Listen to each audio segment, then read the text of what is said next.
नमस्कार, डेली 24 भारत देख रहे हैं आप। मैं हूं आपके साथ साहिल धुलिया। बुलेटिन की शुरुआत करेंगे। हिमाचल प्रदेश इन दिनों सैलानियों से पूरी तरह भर चुका है। मैदानी इलाकों में पड़ रही भीषण गर्मी और लू से राहत पाने के लिए हजारों लोग शिमला, मनाली और अन्य हिल स्टेशनों का रुख कर रहे हैं। लेकिन अब यही सुकून का सफर लोगों के लिए परेशानी का कारण बनता जा रहा है। हालात ऐसे हैं कि शिमला और मनाली जाने वाले प्रमुख मार्गों पर कई किलोमीटर लंबा जाम लग रहा है और पर्यटकों को घंटों तक सड़कों पर फंसे रहना पड़ रहा है।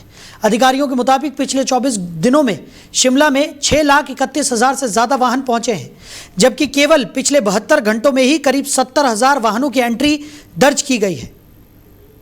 तो बढ़ती भीड़ ने शहर की ट्रैफिक और पार्किंग व्यवस्था पर भारी दबाव डाल दिया है। मनाली और रोहतांग मार्ग पर भी स्थिति कमोबेश ऐसी ही है। तो बर्फबारी और ठंडे मौसम का आनंद लेने पहुंचे पर्यटक घंटों तक ट्रैफिक जाम में फंसे रहे। कई जगहों पर वाहनों की लंबी कतारें देखी गई और सोशल मीडिया पर वायरल वीडियो में लोग जाम के बीच नाराजगी जताते नजर आए। कुछ स्थानों पर तो जाम के कारण यात्रियों के बीच बहस और झड़प की घटनाएं भी सामने आई हैं। बढ़ते दबाव को देखते हुए प्रशासन ने शिमला को 5 जोन में बांटकर विशेष ट्रैफिक प्रबंधन व्यवस्था लागू की है। तो अतिरिक्त पुलिस बल और स्थानीय वॉलंटियर्स की मदद ली जा रही है। अधिकारियों का अनुमान है कि जून की शुरुआत में पर्यटकों की संख्या और बढ़ सकती है, जिससे चुनौतियां और बढ़ेंगी। फिलहाल प्रशासन पर्यटकों से ट्रैफिक नियमों का पालन करने और जिम्मेदार व्यवहार करने की अपील कर रहा है। उधर बिहार की राजनीति में सरकारी बंगले को लेकर सियासी घमासान तेज हो गया है। पूर्व मुख्यमंत्री और नेता प्रतिपक्ष राबड़ी देवी ने पटना स्थित 10 सर्कुलर रोड का सरकारी बंगला खाली करने से साफ इनकार कर दिया है। इतना ही नहीं, उन्होंने मुख्यमंत्री सम्राट चौधरी को खुली चुनौती देते हुए कहा कि अगर सरकार बंगला खाली कराना चाहती है तो पुलिस बल बुलाकर उन्हें बाहर निकाले, लेकिन वो खुद से वो आवास नहीं छोड़ेंगी। दरअसल बिहार सरकार ने हाल ही में 10 सर्कुलर रोड स्थित इस बंगले को मंत्री नंद किशोर राम को आवंटित कर दिया है और राबड़ी देवी को नया सरकारी आवास 39 हार्डिंग रोड में शिफ्ट होने के निर्देश दिए गए हैं। भवन निर्माण विभाग ने उन्हें बंगला खाली करने के लिए ताज़ा नोटिस भी जारी किया है। बताया जा रहा है कि लालू राबड़ी परिवार करीब 2 दशक से भी ज़्यादा समय से इस बंगले में रह रहा है और यह आवास बिहार की राजनीति का एक प्रमुख केंद्र माना जाता है।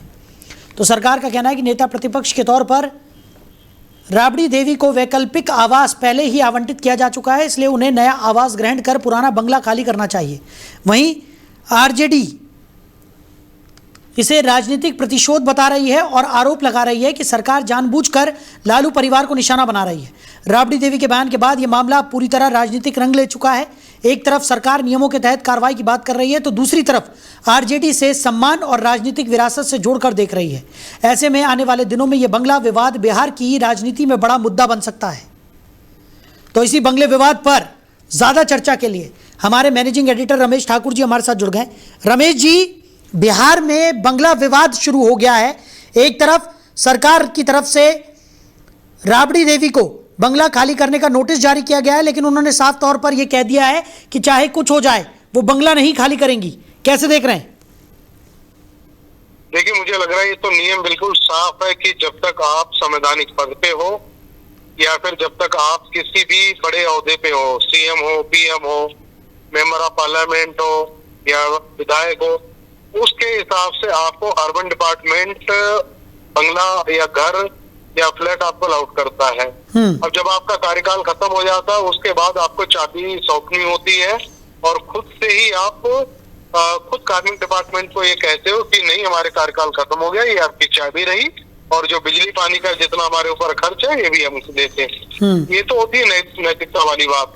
लेकिन कुछ केसों में ऐसा होता है कि जैसे कोई कर्मचारी है या उनके बच्चे पढ़ाई कर रहे हैं या फिर वो घर में कोई गर्भवती वगैरह इस तरीके का अगर कोई एक मानवता वाला अगर कोई पहलू जब आ जाता है तो उसके लिए अर्बन डिपार्टमेंट कुछ महीनों के लिए या एक आध साल के लिए कुछ आगे बढ़ा दिया जाता है।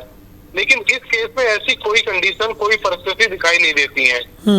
अब ये तो भाई राबड़ी दे दी है, ठीक है, बिहार में वो उन्होंने हुकूमत संभाली है, मुख्यमंत्री रही है, उसके बाद में विधायक भी कई संभा रही है, लेकिन नियम तो सबके लिए है ना। जब राहुल गांधी की सदस्यता जाती है और उनको 1 हफ्ते का नोटिस दिया जाता और दूसरे 1 हफ्ते की जैसी मियाद खत्म होती है तो बंगला वो खाली कर देते हैं, चाबी सौंप देते हैं। जब एक राष्ट्रीय स्तर का, राष्ट्रीय फलक का नेता जब नियम को मानेगा तो मुझे लग रहा है सबको नजीर पेश करनी चाहिए। अब एक जब पूर्व कोई व्यक्ति हो जाता है और जो वर्तमान जो आता है उसको भी बंगला चाहिए होता है, उसको भी घर होना चाहिए। भाई जब आप खाली करोगे तभी तो दूसरे को मिलेगा, या फिर अचानक कोई नई व्यवस्था बनाओगे। तो मुझे लग रहा है इस तरीके की चीजें और इस तरह की जिद नहीं होनी चाहिए।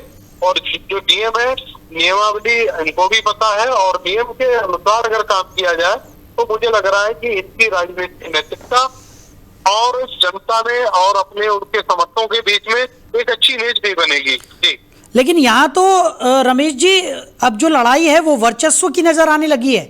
जिस तरह से राबड़ी देवी ने साफ तौर पर खुली चुनौती यहाँ पर दे दी है सम्राट चौधरी को। उन्होंने कहा कि मेरी चुनौती है कि अगर मुझे इस बंगले से निकालना है तो पुलिस बल को भेजा जाए और जबरन मुझे इस बंगले से हटाया जाए। आरजेडी की तरफ से भी जिस तरीके के बयान निकलकर सामने आ रहे हैं उसमें साफ तौर पर यह कहा जा रहा है कि लालू परिवार को जबरन निशाना बनाया जा रहा है। तो जब ये वैधानिक प्रक्रिया है तो इसके बाद इस तरीके का कॉन्फ्लिक्ट क्यों? नहीं, मुझे लगता है कि इस तरीके की चीजें नहीं होनी चाहिए। ये सरकारी संपत्ति है और सरकारी संपत्ति पर उसी का राज है जो जो जो पार्टी रूल करती है वो अपने हिसाब से मौजूदा सीएम किसको अलाउड करे किसको ना करे।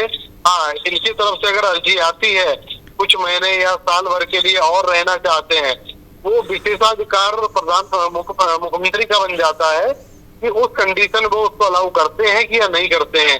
लेकिन ऐसी कोई अर्जी राबड़ी देवी की तरफ से कुछ नहीं आई है। और सबसे बड़ी बात ये है, जैसे मैंने कहा सरकारी संपत्ति है और यहाँ पे सरकार अपने मन से ही काम करेगी। अब ऐसा तो है नहीं जैसे ममता बनर्जी ने हारने के बाद में कहा कि मैं इस्तीफा नहीं दूंगी, नहीं दिया, लेकिन उससे क्या हुआ? भाई जो संवैधानिक तौर पे जो चीजें चलनी है उनका कार्यकाल जब खत्म हो गया, दूसरी सरकार गठन हो गई और राज्यपाल ने सरकार बनाने का दूसरे को आमंत्रण दिया और सरकार बन गई और इस्तीफा आपने भी दिया नहीं, इस्तीफा आपके जेब में है, उससे क्या फर्क पड़ेगा? और ऐसे ही अगर ये कहती है कि आप सीआरपीएफ लगाओ, पुलिस को लगाओ, पुलिस से मुझे खदेड़वाओ, इसका मतलब तो वही है महिला हो, महिला विक्टिम कार्ड आप खेल रही हो और आप कर रही हो। मतलब इस तरीके की चीजें नहीं होनी चाहिए। ठीक है, एक आदमी जब सत्ता में रहता है, सत्ता के चूर में रहता है तो उसकी जो गर्मी होती है और उसका जो एक असर होता है वो छूटता नहीं है। लेकिन रमेश जी, यहाँ तो एक बहुत लंबा समय अवधि यहाँ पर हो चुकी है। उनके कार्यकाल को खत्म हुए हुए भी जब वो नेता प्रतिपक्ष रही हैं तब भी वो इस बंगले में रही। अब उसके बाद इतने समय के बाद जब उन्हें इस बंगले को खाली करने को कहा जा रहा है तो उन्होंने साफ तौर पर इस बात को सिरे से खारिज कर दिया और उन्होंने साफ तौर पर यह कह दिया है कि चाहे कुछ भी हो जाए मैं ये बंगला खाली नहीं करूंगी। नहीं, ये तो जिद वाली बात हो गई कि बंगला खाली नहीं करूंगी। इनसे कोई पूछा जाए आपने को रजिस्ट्री करवा दी है या आपने नाम करवा दिया कि ये सरकारी संपत्ति को आप छोड़ोगे नहीं, क्यों नहीं छोड़ोगे? और बीच तक अभी तक ठीक है, आरजेडी जेडीयू के बीच में गठबंधन रहा, पिछली सरकार भी बनी रही और स्थितियां आपके अनुकूल नहीं, सब चीजें रही है। लेकिन अब जो सरकार है वो तो खुली आपके अपोजिट है ना, बिल्कुल पर्सनल चीजें हो गई है। तो ऐसे में आपके प्रति जो सिंपैथी पहले थी वो अब नहीं रही।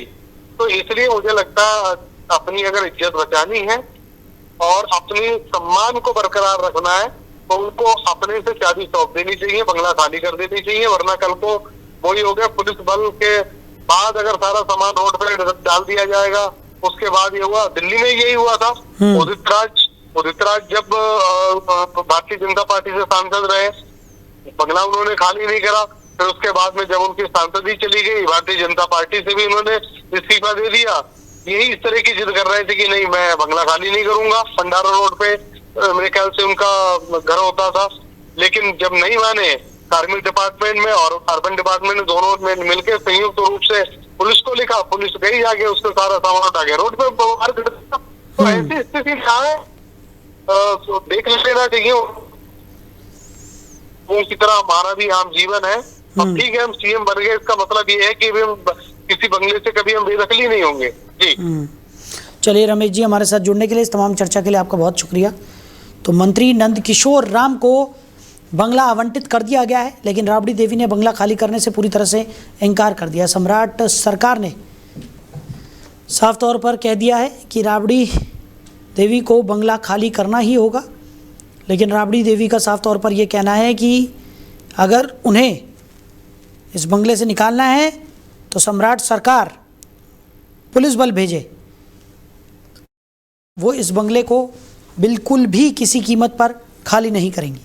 वहीं पश्चिम बंगाल की राजनीति में एक बार फिर बड़ा विवाद सामने आया है। तृणमूल कांग्रेस के राष्ट्रीय महासचिव और सांसद अभिषेक बनर्जी के कोलकाता स्थित कालीघाट आवास शांति निकेतन पर सीआईडी की टीम पहुंची और कथित फर्जी हस्ताक्षर मामले में कानूनी नोटिस सौंपा।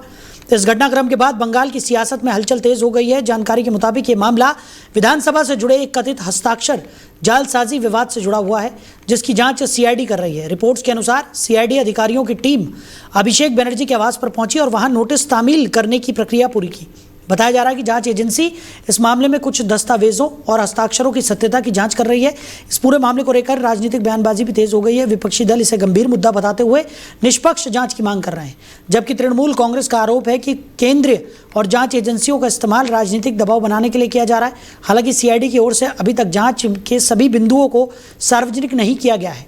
सूत्रों के मुताबिक एजेंसी संबंधित लोगों से पूछताछ और दस्तावेजों की पड़ताल कर रही है। अभिषेक बनर्जी पश्चिम बंगाल की राजनीति में टीएमसी के प्रमुख चेहरों में से एक माने जाते हैं।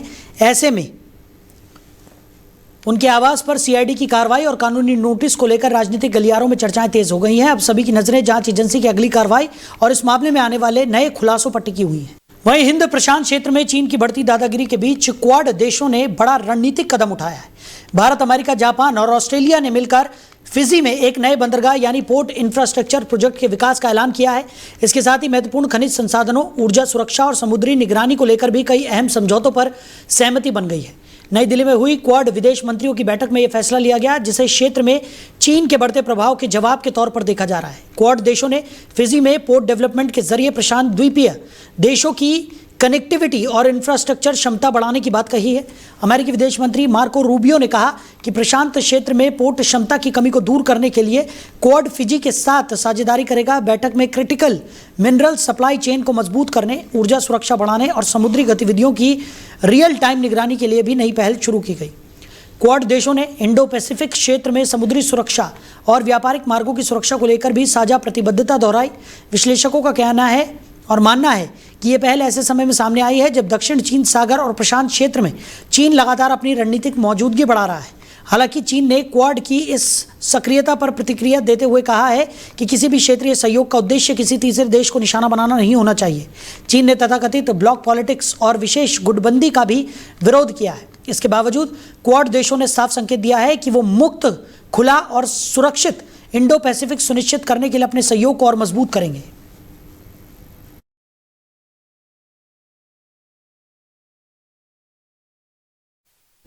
वहीं उत्तर प्रदेश सरकार की वन डिस्ट्रिक्ट वन क्यूजीन यानी कि ओडीओसी योजना को लेकर नया विवाद खड़ा हो गया है।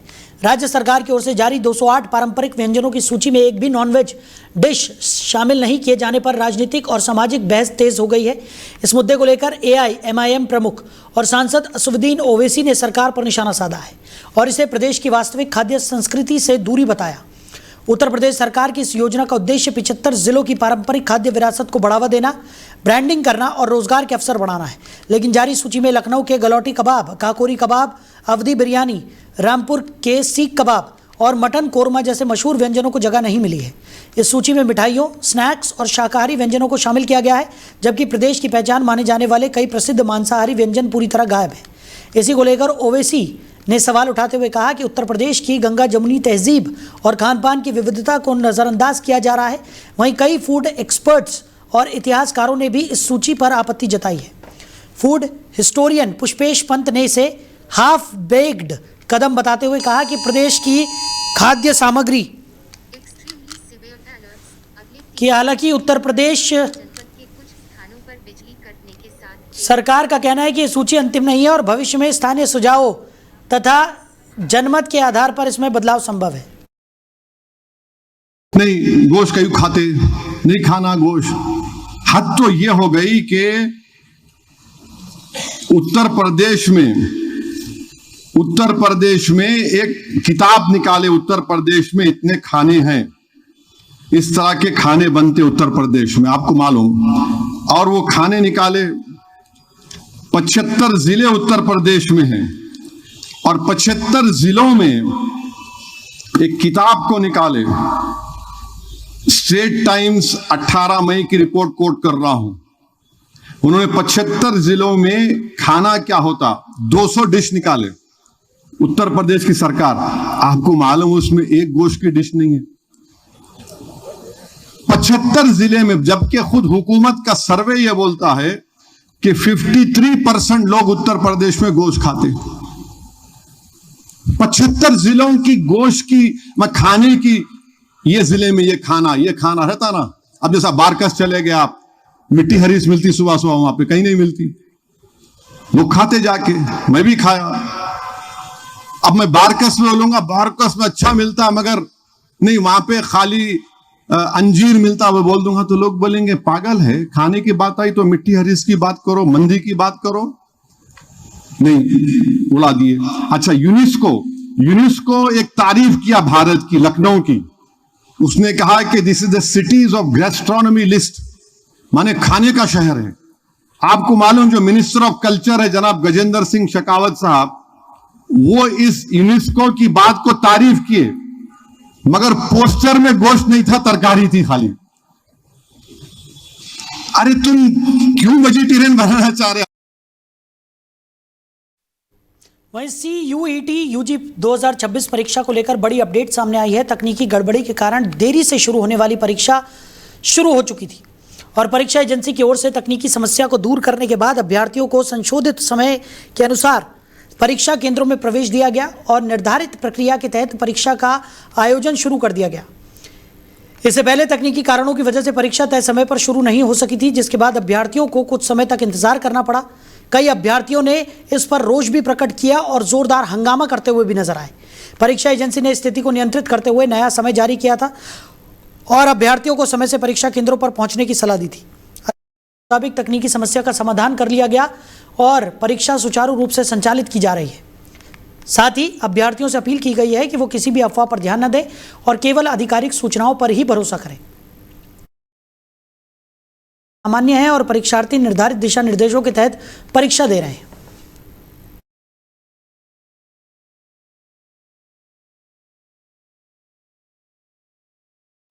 वहीं CUET UG परीक्षा में सामने आई तकनीकी खामियों को लेकर राहुल गांधी ने केंद्र सरकार पर निशाना साधा। उन्होंने कहा कि देश में छात्रों से जुड़ी परीक्षाओं के आयोजन में लगातार गड़बड़ियां सामने आ रही हैं और एक भी परीक्षा बिना गड़बड़ी के नहीं कराई जा रही है। राहुल गांधी ने परीक्षा प्रबंधन और व्यवस्था पर सवाल उठाते हुए कहा कि बार बार सामने आ रही समस्या लाखों छात्रों के भविष्य को प्रभावित कर रही है। उन्होंने परीक्षा प्रणाली को अधिक पारदर्शी और जवाबदेह बनाने की मांग की। CUET UG परीक्षा में तकनीकी दिक्कतों के कारण कई अभ्यर्थियों को परेशानी का सामना करना पड़ा, जिसके बाद यह मुद्दा राजनीतिक बहस का विषय बन गया है।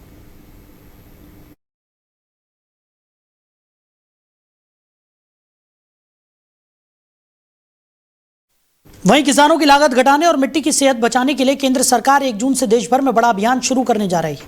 केंद्रीय कृषि मंत्री शिवराज सिंह चौहान ने ऐलान किया है कि 1 जून से 30 जून 2026 तक पूरे देश में खेत बचाओ अभियान चलाया जाएगा। इस अभियान का मुख्य उद्देश्य खेतों की उर्वरता बनाए रखना, रासायनिक उर्वरकों के असंतुलित उपयोग को रोकना और किसानों को वैज्ञानिक खेती के लिए जागरूक करना है। सरकार का फोकस कम खाद, सही खाद और सही सलाह के मंत्र पर रहेगा। अभियान के तहत किसानों को मिट्टी परीक्षण के आधार पर खाद इस्तेमाल करने, जैविक और प्राकृतिक खेती को बढ़ावा देने, साथ ही एकीकृत पोषक तत्व प्रबंधन अपनाने के लिए प्रेरित किया जाएगा। केंद्रीय मंत्री ने कहा कि ये केवल जागरूकता अभियान नहीं होगा, बल्कि इसे जन आंदोलन के रूप में चलाया जाएगा ताकि खेत बचे, मिट्टी सुधरे और किसानों की लागत कम हो। अभियान पंचायत स्तर तक पहुंचेगा, जिसमें कृषि विज्ञान केंद्र, ICAR, राज्य सरकारें और जनप्रतिनिधि मिलकर काम करेंगे।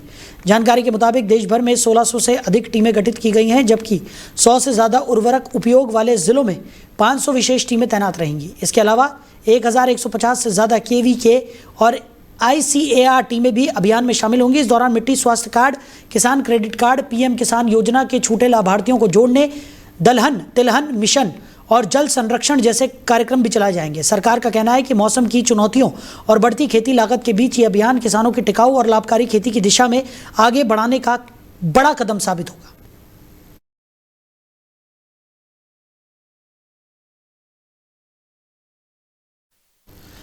वहीं दिल्ली एयरपोर्ट पर शनिवार को स्पाइस जेट की फ्लाइट SG495 के अचानक रद्द होने से यात्रियों ने जमकर हंगामा किया।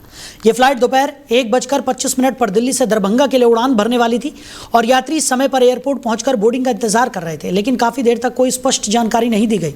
जिससे यात्रियों में नाराजगी बढ़ती गई। बाद में एयरलाइन ने फ्लाइट रद्द होने की सूचना दी और तकनीकी खराबी को कारण बताया। इसके बाद यात्रियों का गुस्सा फूट पड़ा और उन्होंने एयरपोर्ट पर विरोध प्रदर्शन किया। यात्रियों का आरोप है कि उन्हें समय पर जानकारी नहीं दी गई और बार बार पूछने पर भी संतोषजनक जवाब नहीं मिला। साथ ही न तो वैकल्पिक उड़ान की व्यवस्था की गई और न ही किसी प्रकार की स्पष्ट योजना बताई गई।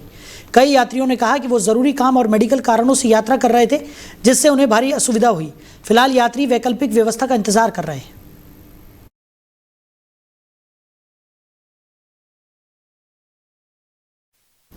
वहीं दिल्ली पुलिस की स्पेशल सेल ने बड़ी कार्रवाई करते हुए आईएसआई और अंडरवर्ल्ड नेटवर्क से कथित रूप से जुड़े हुए 9 आरोपियों को गिरफ्तार किया है। पुलिस के अनुसार गिरफ्तार आरोपी संगठित आपराधिक और संदिग्ध नेटवर्क से जुड़े हुए हैं। स्पेशल सेल की जांच के दौरान आरोपियों की गतिविधियों पर नजर रखी जा रही थी। पर्याप्त साक्ष्य मिलने के बाद विभिन्न स्थानों पर छापेमारी कर सभी आरोपियों को गिरफ्तार कर लिया गया। पुलिस आरोपियों से पूछताछ कर रही है और उनके नेटवर्क संपर्कों साथ ही अन्य संभावित सहयोगियों के बारे में जानकारी जुटाई जा रही है। मामले में आगे की जांच भी लगातार जारी है।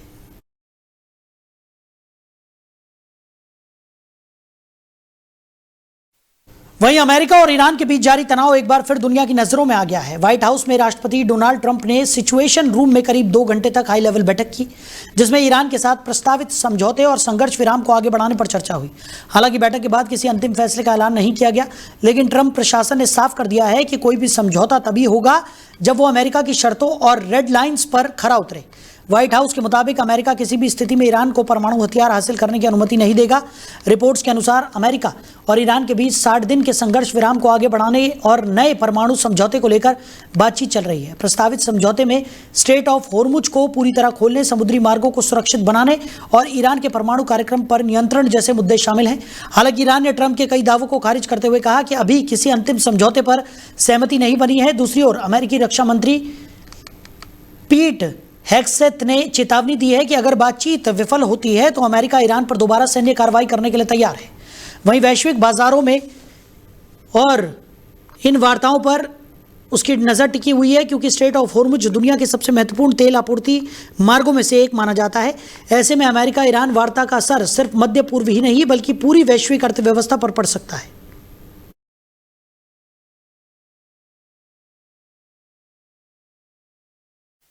उधर दिल्ली एनसीआर में शनिवार शाम मौसम विभाग की चेतावनी सही साबित हुई।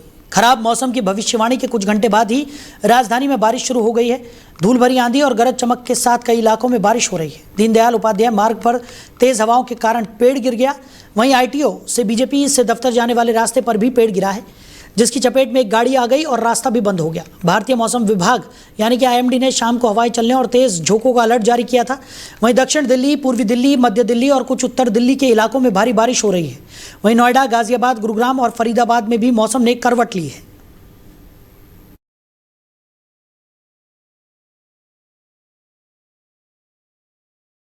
वहीं राजस्थान के चुरू जिले में मौसम ने ऐसा रौद्र रूप दिखाया कि दोपहर 2 बजे ही दिन में रात जैसा अंधेरा छा गया। सरदार शहर इलाके में अचानक उठी तेज धूल भरी आंधी ने पूरे क्षेत्र को अपनी चपेट में ले लिया, जिसका वीडियो अब सोशल मीडिया पर तेजी से वायरल हो रहा है। वीडियो में साफ दिखाई दे रहा है कि तेज धूल के गुबार की वजह से विजिबिलिटी बेहद कम हो गई और कुछ ही मिनटों में पूरा इलाका अंधेरे में डूब गया। लोग घरों और दुकानों में छिपने को मजबूर हो गए, जबकि सड़क पर चल रहे वाहन चालकों को काफ़ी परेशानियों का सामना करना पड़ा। मौसम विभाग के मुताबिक पश्चिमी विक्षोभ के सक्रिय होने के कारण राजस्थान के कई हिस्सों में मौसम ने अचानक करवट ली है और तेज आंधी, धूल भरी हवाओं और बारिश की गतिविधियां देखने को मिल रही हैं। चूरू समेत शेखावटी क्षेत्र में तेज हवाओं का असर सबसे ज्यादा देखने को मिला। मौसम विभाग ने पहले ही 60 से 70 किलोमीटर प्रति घंटे की रफ्तार से धूल भरी आंधी चलने की संभावना जताई थी। भीषण गर्मी और लू से जूझ रहे लोगों को इस बदलाव से कुछ राहत जरूर मिली है, लेकिन तेज धूल भरी आंधी ने जनजीवन को प्रभावित कर दिया। कई जगहों पर लोगों को सुरक्षित स्थानों पर शरण लेनी पड़ी। मौसम विभाग का कहना है कि अगले कुछ दिनों तक राजस्थान के कई जिलों में आंधी, बारिश और गरज चमक का दौर जारी रह सकता है।